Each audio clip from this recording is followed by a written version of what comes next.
Tonight on Soni Irabor Live, we have a social critic and an oil and gas practitioner. He was also a management staff of Shell, Nigeria.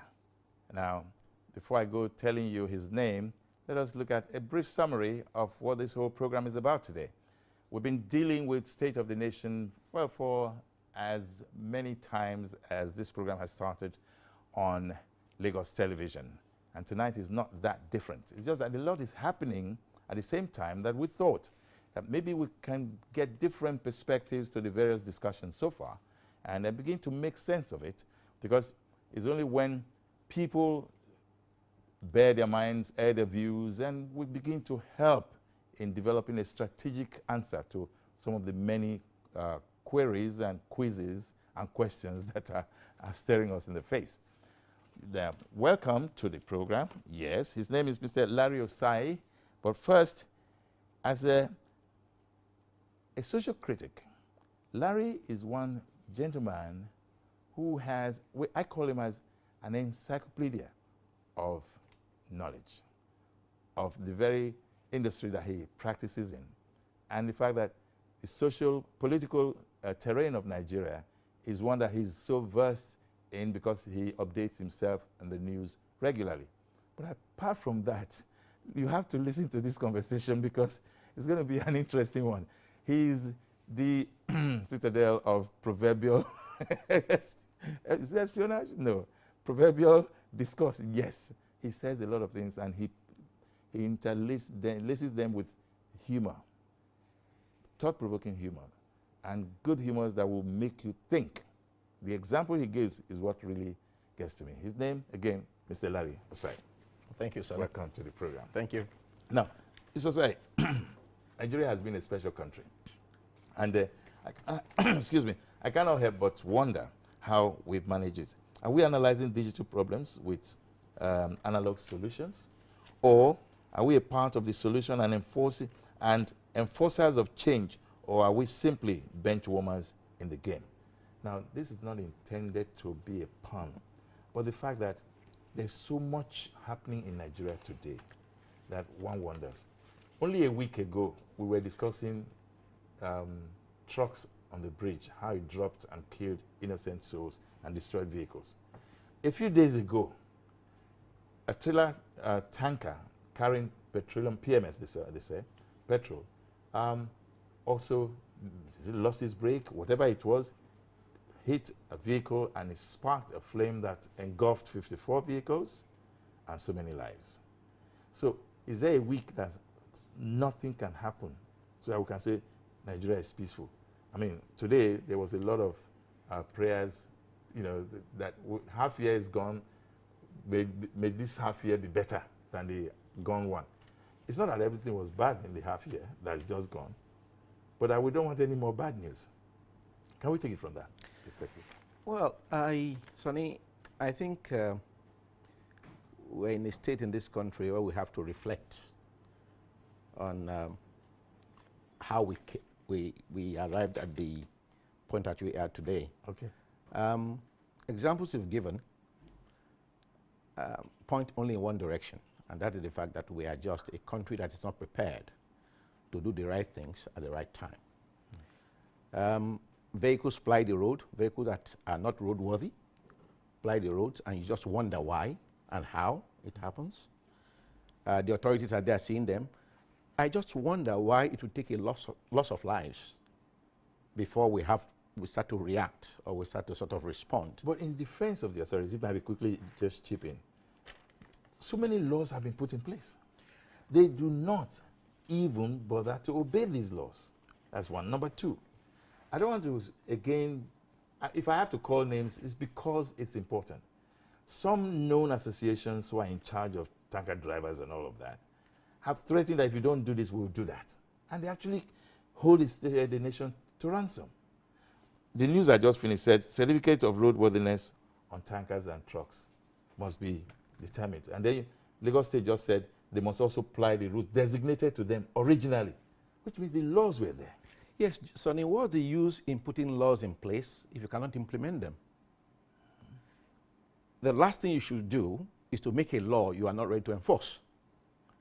making laws, I mean, what makes our society different from the so-called developed societies is that in the developed societies, there is consequence management.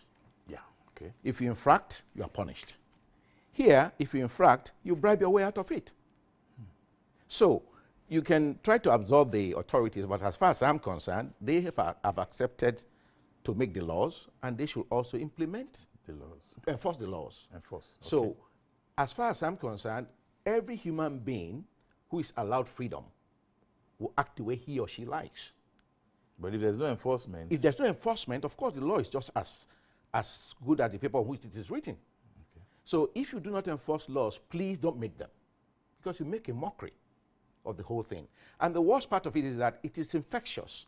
When you make laws, people break them and get away with them. Of course, those who are innocent, those who really are ready to obey the laws, will now look stupid. In this society today, those who decide to be on the right side of the law are the stupid people in this country today. Those who are flamboyant, those who are known to be the high flyers in this society are those who break the law. They don't pay their taxes, don't obey any laws.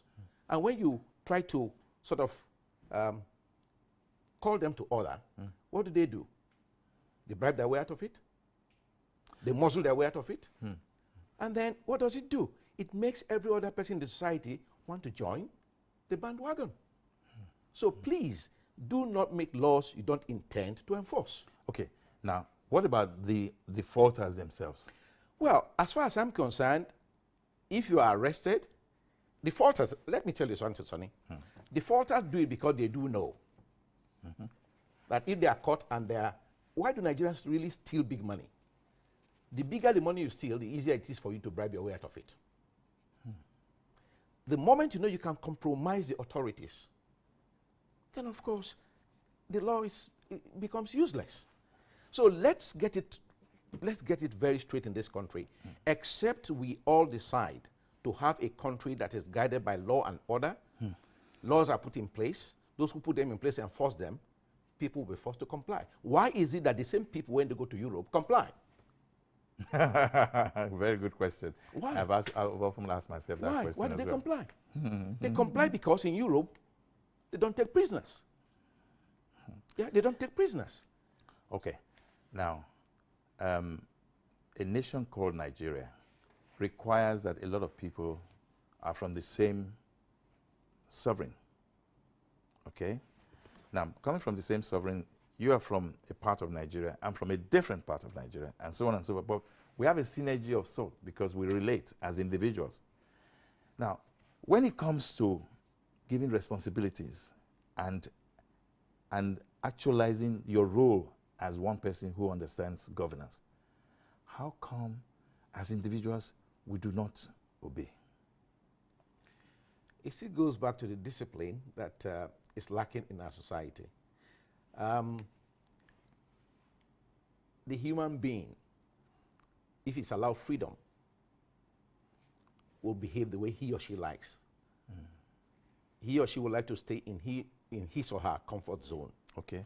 But the moment you let people know that your freedom stops where the other man's freedom starts, then people will be forced to sort of be guided by the rules and regulations that drive every society. Okay. Now, the enforcers of that law require some form of training, I expect. But they're the ones who are regarded sometimes as the weakest link.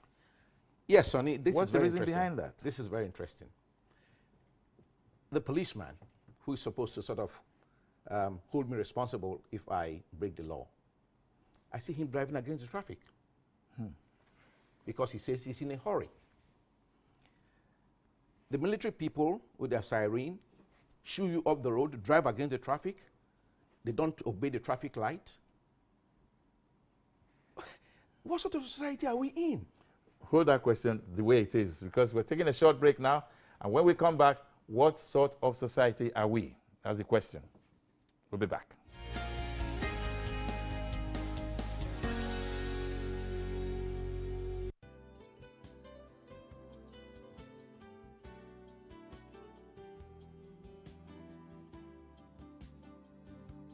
Make your event a memorable one with captivating and well-organized event center at Lagos Television's prestigious Blue Roof with a capacity of more than 3,000 seats and a fully air-conditioned 750 seats combo hall capacity, suitable for annual general meetings, government functions, exhibitions, religious activities, wedding ceremonies, burials, musical show, and many more in a well-secure environment. Spacious car park, uninterrupted power supply, and impeccable facilities. Take advantage of all of these at affordable rates.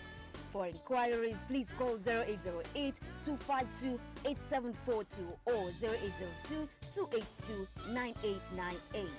Lagos Television Event Center, a tasteful event center for your delight.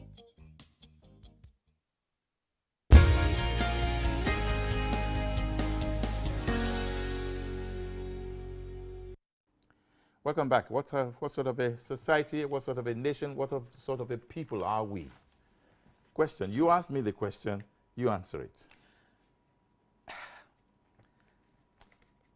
I don't mean any pun here, but by and large, if you want to use the yardstick in measuring societies that are developed or societies that conform to law and order, ours will be called a joke. Our society is a joke. Society is a joke in the sense that we celebrate those who loot, those who make the laws break them, those who steal are aware that if they steal much, they can get away with it. So they steal more. They steal more so that they have enough to bribe. Wow. So I am at a loss at how we got here, and I'm at a loss as to what sort of solutions we're looking for. We have to look for solutions. We have to find them. But that means that we all have to sort of accept the roles we have to play as individuals. Okay. Soni, the unfortunate thing in this country that anybody who likes to live an honest life is seen as a fool. So people come to church who have made big money. They are given the front pews to sit on. People are invited to events where they are told about the timing and how they should come to the event without their aids and what have you. They come into the events with all their mopoles in tow, and they come late after the event has started. And then what do? We stop the event for them to come in. We celebrate them. We celebrate mediocrity. We celebrate idiocy. So we as a society really have to decide on whether we want to be a decent society in the 21st century or remain the jokers that we are today. Whoa, that's a strong one. Okay. There's a big question that's going on. The president signed or assented to the budget only a few weeks ago, less than a week or less than 2 weeks, let me put it that way.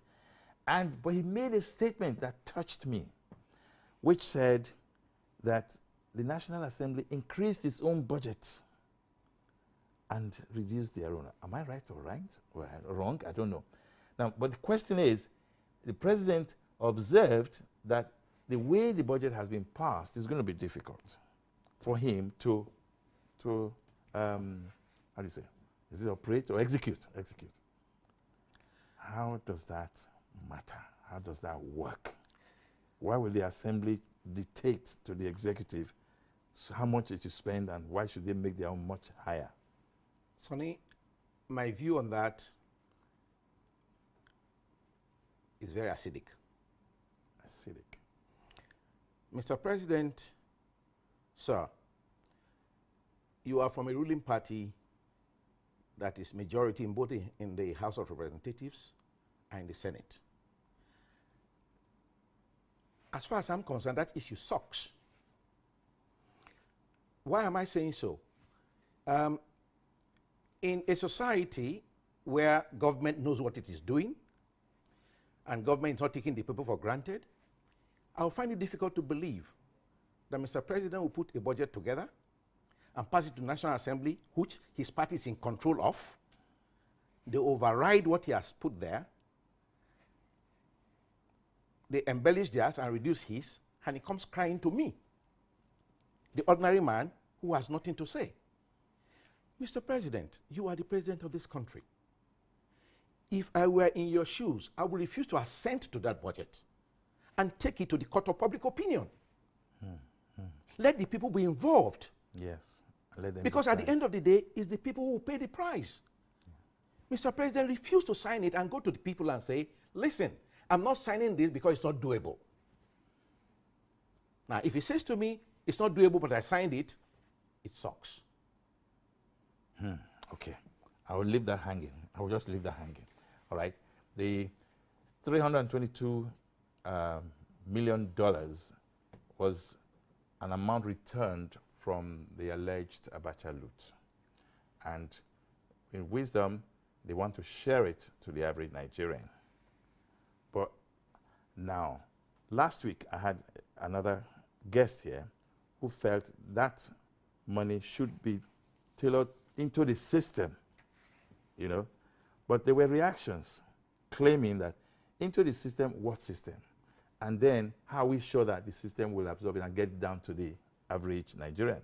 So the interesting thing now is that the president is saying he wants to make sure that it gets to the average Nigerian. But in what form, I don't know yet. I'm hearing all kinds of, you know, interesting opinions and suggestions. What do you think?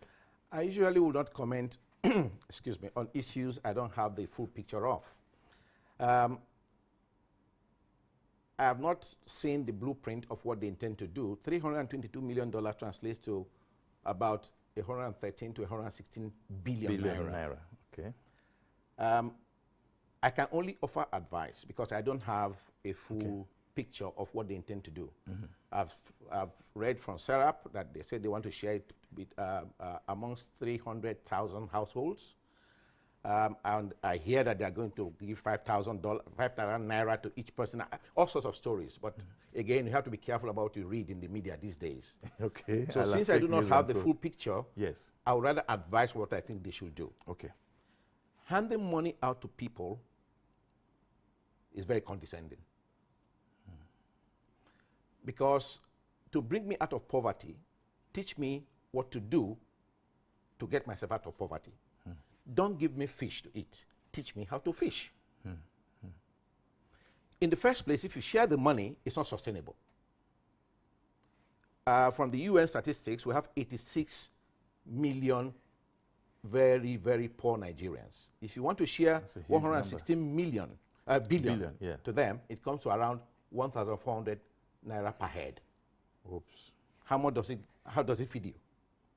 And then if I feed today, how about tomorrow? And if you want to divide it amongst 300,000 households in 6 geopolitical zones, what would be the criteria for knowing those households?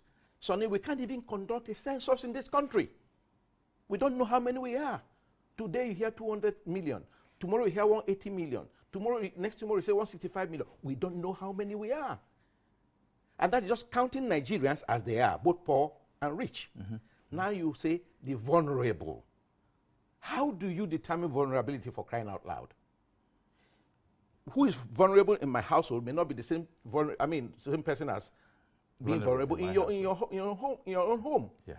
In the north, those who are vulnerable are different from those who are vulnerable in the south. So what would be the yardsticks for measuring? We don't even have statistics. If you ask me, Yeah. that money is going to be frittered away. I hope Therefore, not. I suggest Okay.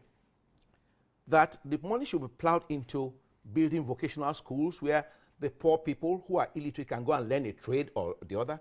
Establish farms where these people can be employed.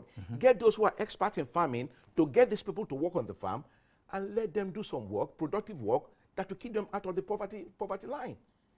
Sharing out the money individually is not only patronizing, it's not only condescending, but it's just a knee-jerk approach to solving a very, very critical problem. Let us think as Nigerians about what is sustainable.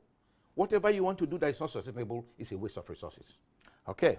And I'm praying that this program is being listened to in the right quarters so that certain suggestions that I find very laudable here can be considered.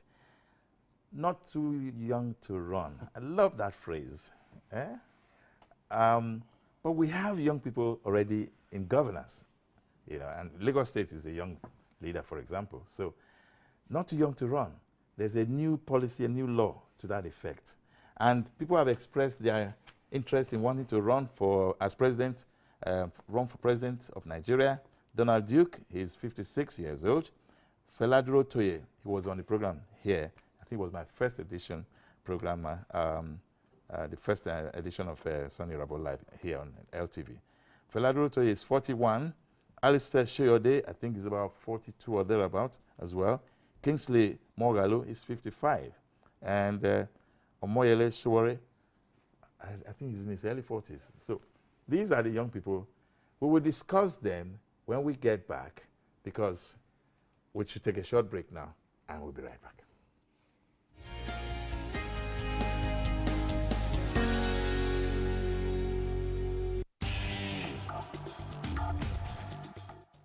The Lagos State government has assured homeowners using boreholes that it has not authorized any staff or agent to close down any borehole in the state. The general public is hereby advised to report any such person to the nearest police station or dial these toll-free lines 767 or 112. Ministry of Information and Strategy, announcer.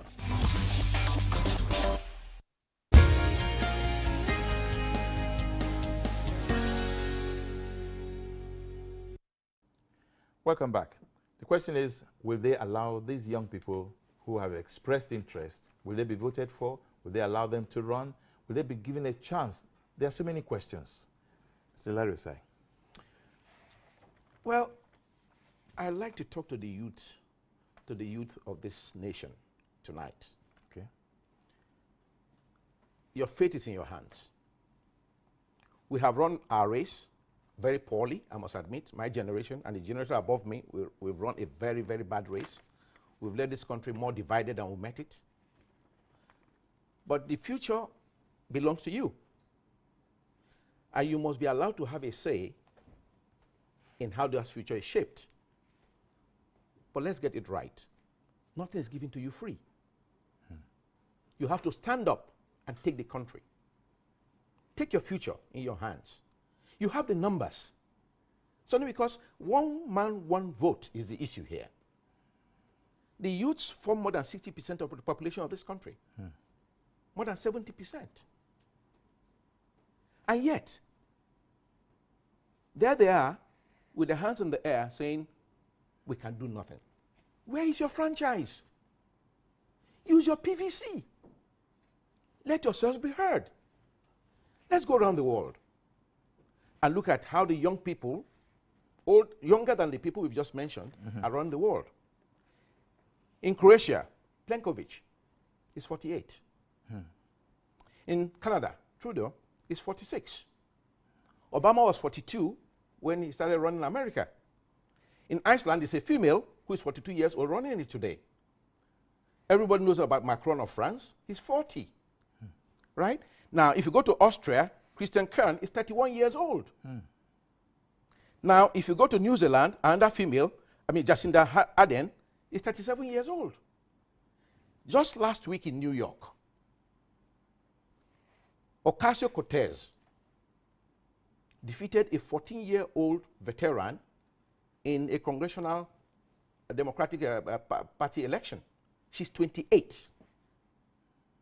So that was like defeating her father as it were. Exactly. So what it means is that people in these other countries, youths in these other countries, have decided that the future belongs to them. And in fairness, if we, the old ones, are being fair to these young people, we should give them the opportunity to run. I do know, I'm aware, they will say, oh, they don't have the historical perspective of our nation. They don't understand the historical narrative and so on. But like I say to you every time we talk, Sonia, and I joke about it, but it's very serious. If a bird must learn how to fly, it must get out of its nest. If a bird must learn how to fly, it must get out of its nest. Okay. If it doesn't get out of its Must nest, take that it will risk. never learn to fly. In the process, he will stumble and fall, yes. But But we'll that's get the up. learning process. That's like a So, child learning to walk as well. Precisely. So if we keep saying that the youths don't understand the history of this country, then how do we intend to teach them that history, by the way? By the way, history is not even in the curriculum of our schools anymore. Oops. So where do we expect them to learn from? That's serious. That's serious. So I would have suggested that we should have a synergy, both the youth and the old. Yeah. The old should play an advisory role. Whether we like it or not, digitally, the old are nowhere. They belong to the analog world. Yes. The digital world into which we are going tomorrow should be run by the youths. We, the older ones, can stay behind and advise them, cautioning them about the historical mistake they should not repeat. Yeah. Yeah. But we should not be the drivers. We should be the instructors. So, to my mind, the youths should be allowed to play their role in shaping their own future. You and I are seeing things from a perspective that resists change.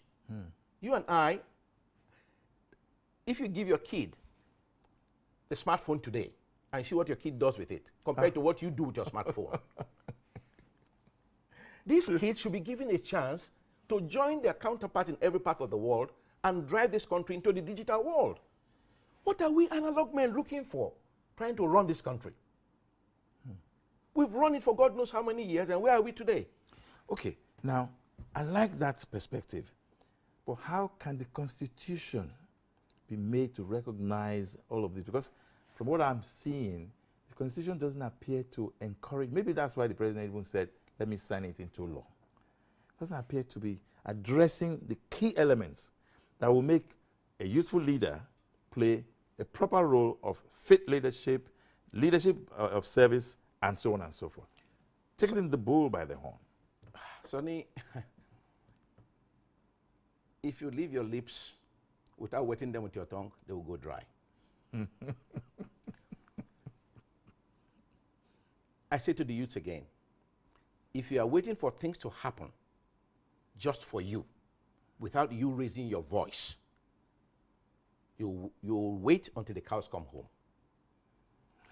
Use your numbers.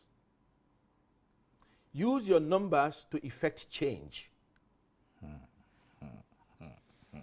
Make your voices heard. Get your PVCs. Stop thinking about your Gulda and your Star and your cognacs and your brandies and your single malt whiskey and all the stuff.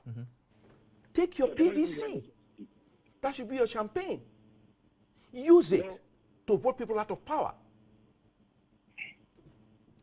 All right, so we have a caller on the line. Good evening. This is Soni Irabor Live LTV. Good evening. My name is Kende. Hi, Kende. Where are you calling from? I'm from Lagos. Okay, go ahead. Yeah, I just want to make a contribution to the discussion. Yes, please go ahead. In the first instance, I want to appreciate Tony for the good job he's doing in bringing people for discussion here. Thank you. And the one says it's a good thing to keep it up. Thank you. But the first thing I need to say about this, even from, is about too many things being discussed at the same time. Okay. Talking about young, not too young, talking about this, talking about that. I think we can be having one issue at a time and let us really dissect, talk about it in from various angles. Okay. So that we can have the direction of that program. So that we have to talk about this. The country problem is too numerous to be talking about this today, and we have about 5 things at the same time. We have about not too young to run. To me, it's just something in the sky. There's nothing not too young to run. Jonathan was just 15 years, but even at 50, he was already a government. And he knows that he was not the name, he was not known now. And a couple of people that have been there, even Tinubu was so young when he was in the 30s when he was the governor. And the president, Babangida was 30-something when he was the governor. So not too young to run, it's just a plan to just give us another thing to talk about. Okay. If anybody wants to contest, the platform is there for him to come and run. And if you win, it's fine. Nigerians should not be talking about, I want to be like, somebody wants to come at 30 or come at 50. The most important thing is to do what is right. Even if you are 100, you are doing what is right. People will be happy about it. Okay. So the ultimate is do what it is right. Each is like When you're talking about children, you're talking about age. Then that means you can even talk about tribe. You can even talk about clan. You can even talk about so many things. So there's no need for all this. Let us do what it is right. And I can tell you, we have a problem. We just could have the schools. We have a challenge in our hand in this country. I love, I think that Osai that is talking about the perfect gentleman. It's hitting the law. But the still problem, nobody is ready to come out with. The way the political terrain in this country is not right. Even if a stupid idiot comes from somewhere, it shall be common unit to the head. Either his bad is good or his bad is corrupt, they will defend him. If it's from the east or from the west or from somewhere. Okay. So we continue with this cycle of you are from my place, you are my secretary, you are this. So that's how you come back. Thank you. Thank you. Thank you. Oh, sorry. Okay. Well, thank you very much, because he has made some very valid points that it's not about age, really. It's about doing what is right. That's one. Number two, he also talked about the political terrain not being very ripe for the kind, or conducive, I think I will borrow that word on his behalf, conducive for the practice to, make sense. So, two major points amongst the many things he said. How do you see that? Well, I agree with him that it's not necessarily age. But if you look at it again, why age comes into it is that today, people of my generation, for example, very few of us are really very savvy with the digital world of today. So whether we like it or not. Okay, how are you? There's a caller. We're talking about Nigeria now. Yes, we are. What's your name? We are talking about in Nigeria, what is happening in Nigeria. Yes. It's not good. Okay. Look at me now. I'm a widow. There's no money for Nigeria. People is dying. There's no way to feed. There's no way to see anything. Even many children is dying. Accidents. Too much of death. Okay. Everywhere. Okay. So, Nigeria is in short. I don't know how to do it. Even today, me and my children, we no chop. We are living in hungry now. And they are talking about farm. Selling that somebody will get power, go do farm. If you not get power, are you going to do farm? So, in short, Nigeria is tiring me now. I don't know what to do now. Okay. Yeah. Look at accidents everywhere. Look at everywhere. Look at the many things they are doing. And I'm living now. There's no money to feed me and my children. We are living in hungry. Okay. So I saw your number now. Tell me call it. Okay. Thank you, madam. So it's not good. Yeah. Let me pray that things get better for you. And I wish I knew how one could reach you. I'm sure there are some people who may want to even reach out to you and help, as the case may be. But anyway, thank you again. Now, you've had two very different, reactions to similar issues, but from different perspectives again. Yeah, it's really listening to that woman. That's actually the voice of the voiceless. And there are millions of our type in our society today, which is most unfortunate. And in this same society, we have people who are flamboyantly displaying their wealth, which is derived from dipping their hands into the till from the Commonwealth. How those people sleep every day at night peacefully beats my imagination. When they hear women like this cry out that they and their children, a widow and her children, cannot feed.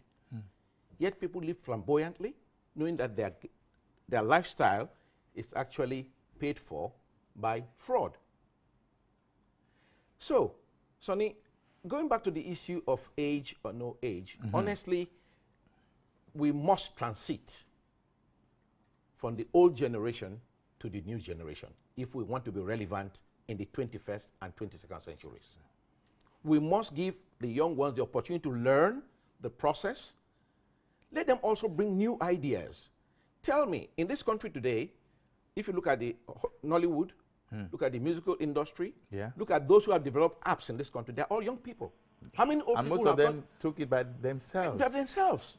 So let's not joke about it. my name If is we want to be Larry relevant, Osai. we have to allow the young to have a say in how Hello. their future is shaped. Okay. Good evening. How are you?